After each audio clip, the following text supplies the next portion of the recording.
बुधवार से भारतीय सामानों पर अमेरिका में 50% टैरिफ लगाया जाएगा। इस भारी भरकम ड्यूटी से कई भारतीय सामानों की यूएस में डिमांड कम हो सकती है।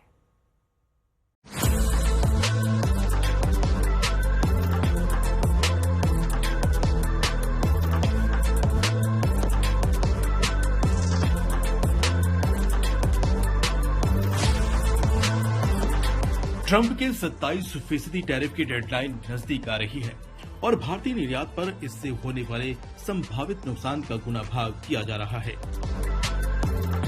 लेकिन इस बीच रेटिंग एजेंसियों की तरफ से आई एक खबर से संकेत मिल रहा है कि ट्रंप का टैरिफ बेअसर होने वाला है। मूडीज, S&P और फिच जैसी प्रमुख रेटिंग एजेंसियों के मुताबिक ट्रंप का टैरिफ भारत के लिए केवल शॉर्ट टर्म में मुश्किलें खड़ी करेगा, लेकिन लॉन्ग टर्म में इकोनॉमी की हालत स्थिर और पॉजिटिव बनी रहेगी।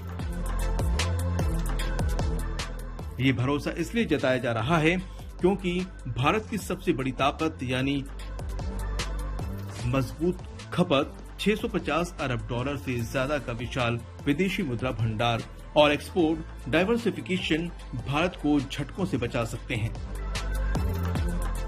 माना जा रहा है कि टैरिफ के झटकों का सबसे ज्यादा असर स्टील, एल्यूमीनियम और ऑटोमोबाइल सेक्टर पर होगा, जबकि फार्मा और IT जैसे सेक्टर इससे सुरक्षित रहेंगे। अगर अलग अलग एजेंसियों के नजरिए से बात करें तो मूडीज का मानना है कि भारत की मध्यम अवधि में विकास दर 6.5 से 7% बनी रहेगी। वहीं S&P ने भारत की क्रेडिट प्रोफाइल स्थिर रहने का भरोसा जताया है और फिच ने टैरिफ से बढ़ने वाले व्यापार घाटे को झेलने में भारत को सक्षम बताया है। हालांकि अमेरिकी वीजा पॉलिसी और आउटसोर्सिंग नियमों में सख्ती नुकसान पहुंचा सकती है। इससे भारतीय IT कंपनियों की अमेरिकी बाजार में हिस्सेदारी पर भी असर पड़ने की आशंका है। लेकिन जानकारों का मानना है कि भारत को इस मुश्किलों से निपटने की रणनीति तैयार करने के साथ ही अपनी कृषि जैसी पारंपरिक ताकत को भी मजबूत करना होगा।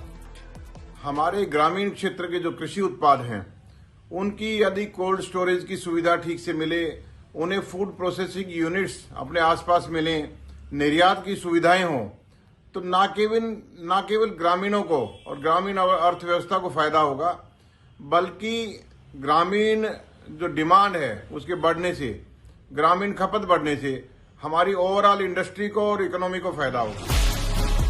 क्रेडिट एजेंसियों का ये भी मानना है कि भारत का कारोबारी आउटलुक चीन के मुकाबले ज्यादा संतुलित है। आंकड़ों के मुताबिक 2024-25 में भारत अमेरिका के बीच $191 अरब का व्यापार हुआ, जिसमें निर्यात के हिसाब से अमेरिकी हिस्सेदारी 17% रही, जबकि अमेरिका चीन ट्रेड $575 अरब से ज्यादा था और निर्यात में अमेरिकी हिस्सेदारी करीब 14% थी।